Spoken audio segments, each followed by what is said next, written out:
Thank you, everyone, for being here. And in particular, thanks to the other mayors and First Select people and business leaders for being here as well. I wanted to just give a quick update before I hand it over to other speakers on what our understanding is of the conversations going on at the Capitol. Over the last several days, leaders of the state legislature and the governor have been negotiating to finalize the budget. And one of the main points of contention is around pilot. And our understanding is the governor is pushing back on the tiered pilot proposal that was passed by the state legislature and signed by the governor in March. And both interested in reducing that amount, but also in pushing it back under the general fund, which would be under the legislative cap. And we have concerns about that for many reasons. The creation of pilot funding and the pilot program years ago was an acknowledgement that the state of Connecticut has forced municipalities to be over-reliant on real estate taxes to fund our services. That is regressive, and that disproportionately impacts large municipalities.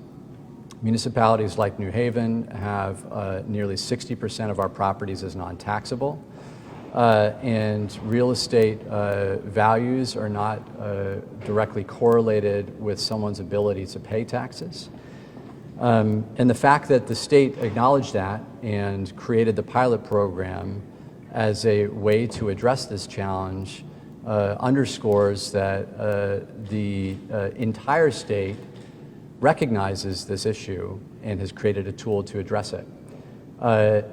In March of this year, because the state has historically not fully funded pilot, the state legislature and the governor took a historic step in starting to right that inequity by signing a bill that would create a tiered pilot program that would ensure that municipalities that around the state, not just large ones, but that had a lower net grand list per capita, would receive additional funding.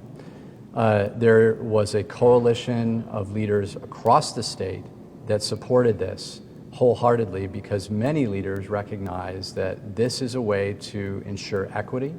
This is a way to support our large cities and small municipalities that are struggling.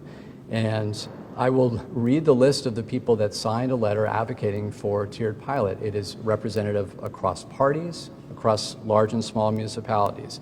The City of New Haven, the Town of Farmington, the City of Hartford, the Town of West Hartford, City of Torrington, the Town of Branford, the Town of Newington, City of Middletown, Town of North Haven, the City of Bridgeport, the Town of Guilford, the Town of Stratford, the Town of Cheshire, the Town of Somers, the Town of East Hartford, the Town of Hamden, the Town of Montville, the Town of East Lyme, the Town of Norwich, City of Waterbury, City of New London, City of Norwalk, City of West Haven, Town of Darien, and the City of New Britain. Across the state, people are supporting this. The legislature overwhelmingly supports this. The governor in March supported this. We need to get this across the finish line, fully fund the tiered pilot program. Our municipalities across the state are reliant on this. Our Board of Alders last week approved a budget because the legislature and the governor approved this funding. They approved the budget that expects this funding. And if we do not get this funding, we will have to make massive cuts across our city that I have outlined in the alternative budget that I presented to the Board of Alders. We will face a significant tax increase. These are the governor's constituents. These are the governor's constituents. Before I hand it over to other speakers, I want to address a myth that I keep hearing from a number of people around the state, that municipalities waste money, that we spend money inefficiently, in particular large municipalities. And having been mayor for a year and a half, I can say that is categorically untrue.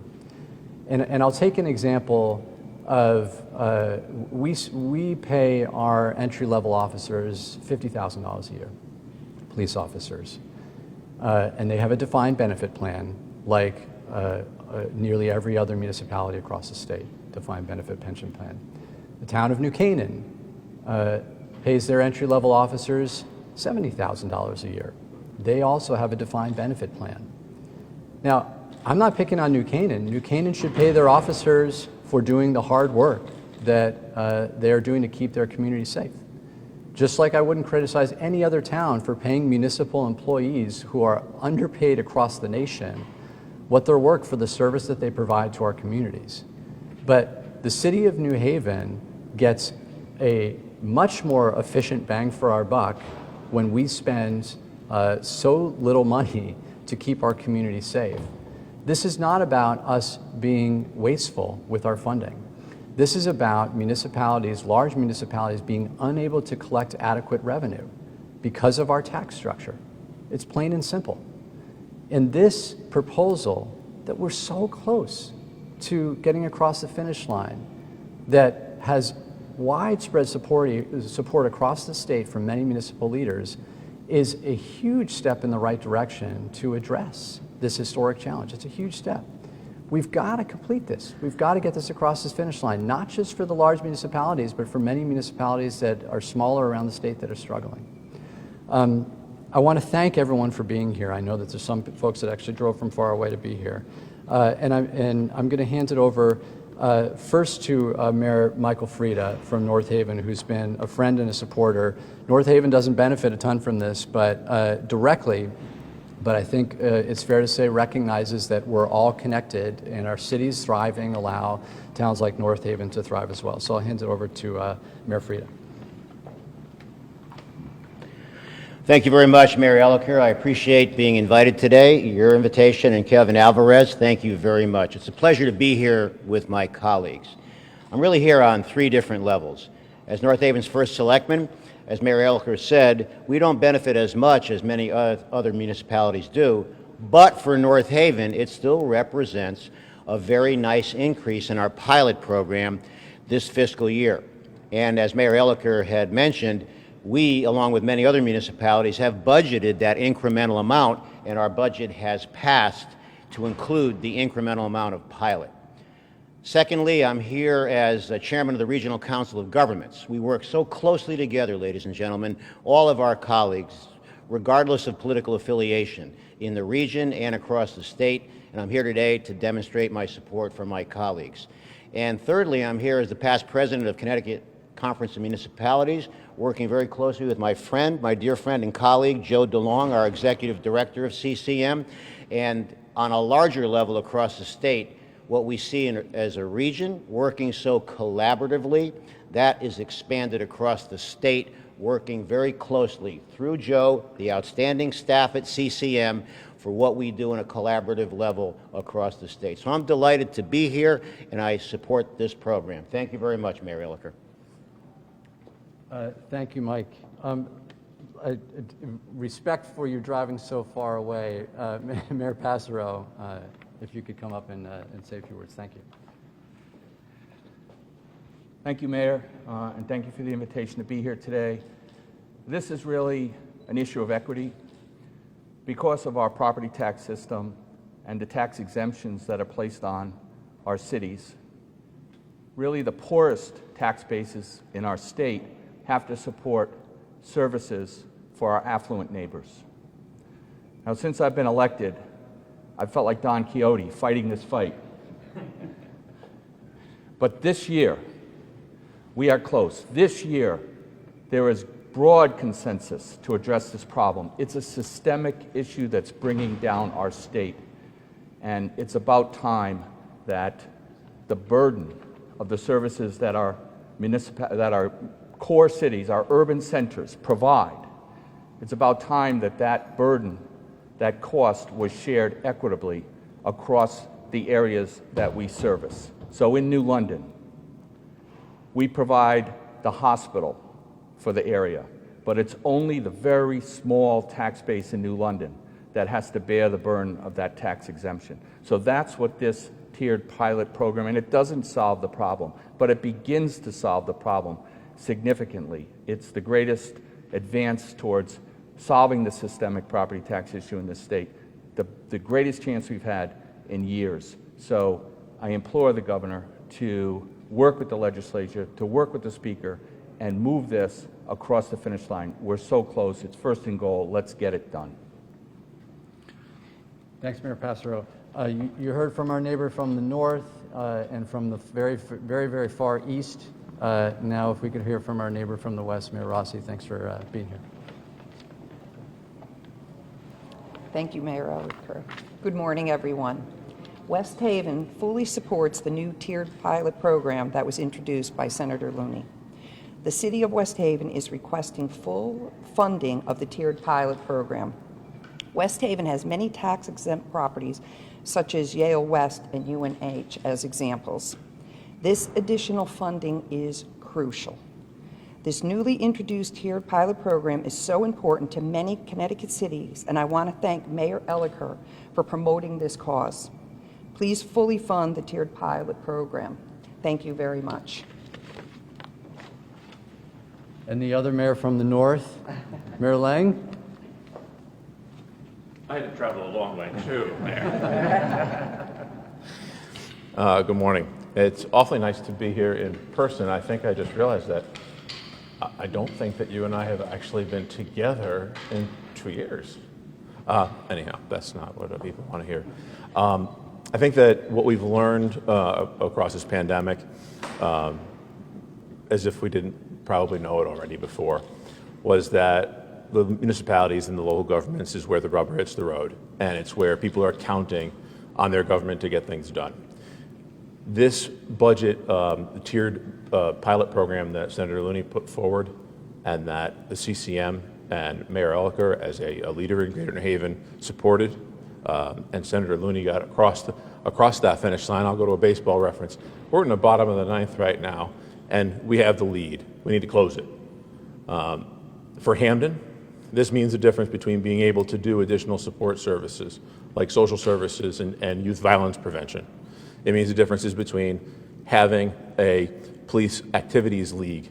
That'll be a positive step for our community. And many people are saying, but there's a lot of money coming from the federal government, and that's wonderful. And the American Rescue Act is an amazing, amazing thing for municipalities, but it's one-time revenue. And it's also money that we should be investing for serious improvements that we will never be able to do any other time than this opportunity and this window. The tiered pilot program is helping structural balance in budgets. And having those budgets balanced structurally, not having to use those one-time revenues, keeps us having the service levels that we so desperately need. And I am asking and begging our leaders to see this through. Thank you. And thank you to First Selectman Hui for all your support along the way. You've been hugely helpful. If you could say a few words. Thank you, Mayor, for inviting me. Kevin, as well. We've been in constant contact throughout this process. And at the sake of being redundant for what my peers have already said, I urge the governor also to move forward with this. I have been thrilled to have been part of a team initiative to get the tiered pilot program launched. And we thought we were there. We had the legislature, which has been the hurdle. The methodology on the funding is at stake now. In the general fund, this money is exposed on the biennial budget process. So it makes it difficult for communities like New Haven and Hamden and West Haven, who benefit greatly from the enhanced tiered pilot program, to budget consistently. I also support this, despite the fact that Guilford don't currently receive any pilot funding from the state. We feel that it's essential. We understand that regionally we are all in this together. And what is good for many of our cities and towns is good for all of us. My community benefits from our proximity to our neighbor, New Haven. And we should be ensuring that they have the resources they need to run their government and essential programs effectively in order to provide services for their residents as well as those for the region at large. Our urban centers provide access to vital services such as health, educational, social, cultural, and jobs for the broader region, and yet they do not see adequate reimbursement for the loss of revenue from non-taxable property. It is well understood that Connecticut's path to economic prosperity will be achieved by ensuring that our cities are strong and financially sound. I join you today to celebrate good public policy that will help our urban centers, my community, and the entire state in becoming a more equitable and prosperous place. Thank you. Appreciate it, and it's not lost, I think, on any of us that you don't benefit from this directly, but you're here to support it. The coalition of many mayors and first select people across the state has been in many ways led by CCM, and appreciate Joe DeLong's leadership not only on this issue but on many other issues across this session. Joe DeLong. Thank you, Mayor. I'm going to speak a little differently. I'm more the policy wonk guy. I'm probably not as articulate and probably certainly not as diplomatic as my good friends and excellent public servants. I want to take a little different approach because I want all of you to just think for a moment. If we were standing here today at a press conference talking about a budget negotiation where the governor was suggesting taking property tax revenue from the towns and cities, putting it in the general fund of the state, and then telling the towns and cities, don't worry about it, I'm going to redistribute it to you. There would be a lot more media standing here than what we have right now, if that were the conversation. And I want to submit to you, this is really the same thing. Connecticut, because we don't have county government, because of our local structure, we don't have a whole lot of the local taxes that exist everywhere else across this country.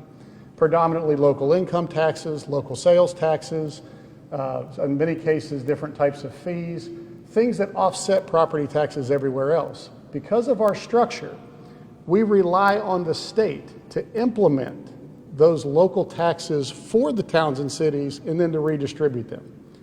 That was done back in 2015 when the state increased the sales tax by 0.5% to create the MRSA account. If I can take you back in time, that 0.5% increase essentially was not an increase to the state's sales tax for the idea of it going to the general fund. That was essentially the implementation of a local sales tax that the state was doing in order to send that revenue to towns and cities. Now, 6 years later, what the governor is proposing is wiping out that program of that local sales tax, turning it into a state sales tax, and putting it into general revenue. Much the same as if he took away local property taxes and put them into general revenue and redistributed them.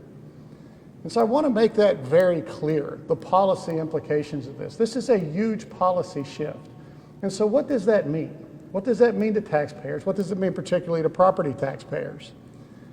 It means that every time the state gets into fiscal peril, instead of the pilot having a dedicated revenue stream, it'll be a revenue stream that comes out of the general fund that is subject to change every single year, which puts incredible volatility into our local taxation system and almost guarantees property tax increases in the future.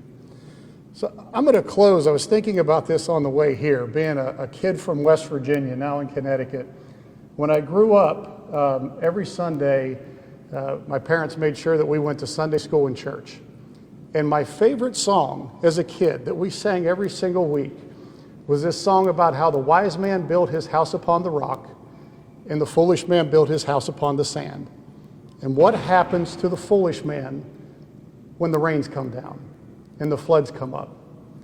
I can tell you that funding Pilot through the general fund and taking away its dedicated revenue stream is a foolish man's way of building our local taxation system on the sand. And when the fiscal storms come, it's going to be very devastating if it's done this way. So thank you, Mayor. Thank you, and I think Jill highlighted something that's really important around taxes and municipal taxes that will increase if this does not get across the finish line, period. The numbers don't work. the taxes will increase, and the business community will be impacted significantly by that. We have two representatives from the business community, Ginny Kozlowski from the Economic Development Corporation and Ray Anderson from the Chamber. So Ginny and then Ray, if you could say a few words. Thank you, Mayor. Good morning, everyone, and glad to be here this morning. The business community supports funding the pilot program in the way that it was represented in 2015. Our businesses are looking for stability, predictability in their tax rates. They're not looking to find out as they do a budgeting process, not 1 year at a time, but a long-range budgeting, 1 year, 3 years, 5 years, and they look at as far as 10 years. Not having predictable cost structure for their taxes from the municipal standpoint, how are they to make their investment? And if you go through our region, many of our businesses, despite the pandemic, are looking to grow, they're looking to expand. We have many businesses moving in here. I think I'll be seeing all of you on Monday at a different press conference, celebrating new businesses coming into the region. So we need that predictability, and we need it as soon as July 1st, because we are going to look to build this economy back better. And we support the changes in pilot and fully funding the pilot program. Thank you very much.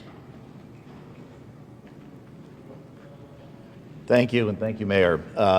The Greater New Haven Chamber of Commerce, Quinnipiac Chamber of Commerce, which I represent, fully supports the pilot program as a tiered system. As we've heard from a variety of geographical and also size of municipality leaders here, their communities are greatly impacted. One thing we've heard from the business community, which Ginny Kozlowski just pointed out, is the unpredictability of budgeting for them. They need to know consistently what the bottom line is going to look like, not just for one fiscal year, but a couple years out. And we've heard a lot in our local business community, especially with the pandemic this year and the costs associated with that, how difficult planning has been. So we fully support this. We support all of you who've come here today to do the same. Thank you. Just before we open it up to questions, I wanted to finish by highlighting that I think the governor's trying to do the right thing. You know, in the words that he's used in a number of the press conferences, he's trying to be fiscally responsible and address the systemic challenges that the state has faced with underfunding the state's pension, over-borrowing. I believe he's trying to do the right thing. Don't do it off the backs of municipalities. Don't do it off the backs of municipalities. We're trying to do the very same thing that the governor is doing, and we're fighting against a system that has been created to push back and disallow us to actually collect the revenue that we need to collect. This is an opportunity for us all to do the right thing, to work together, to help the state and cities right our fiscal ship. But right now, the conversation at the Capitol is about the state righting its fiscal ship at the expense of large municipalities. That's got to change. Let's work together on this. We all have the same goal in mind. Are there any questions from folks? Mayor Elliker, have you signed the city budget passed by the Board of Alders last week yet? I haven't yet, but I plan to. If the state legislature and the governor include less in pilot funding than the alders were anticipating when they passed that budget, will you still sign that version, or will you veto? I think we need to see what happens over the next 2 or 3 days and exactly what comes out of the state before answering that question. But I have made it very clear what the consequences are if we don't get additional pilot funding with the 2 budgets I presented. And if the legislature and the governor include less, can the city use American Rescue Act money to fill the gap, included in the budget that was passed by the alders last week? We believe no is the short answer. There may be some funding that we can use to cover some of the expenses, but the American Rescue Plan funding, first of all, is a one-time fund, but also does not cover the majority of things. It has to be COVID related. It can't cover pension and debt payments, which is the largest driver of our fiscal problems. And do you have a deadline for yourself as to when you expect to sign the city budget? I think the state deadline is very soon, and so that will determine what we do as far as finalizing our budget. Thank you. Yep. Any other questions? Thanks, everyone, again, for being here. It means a lot.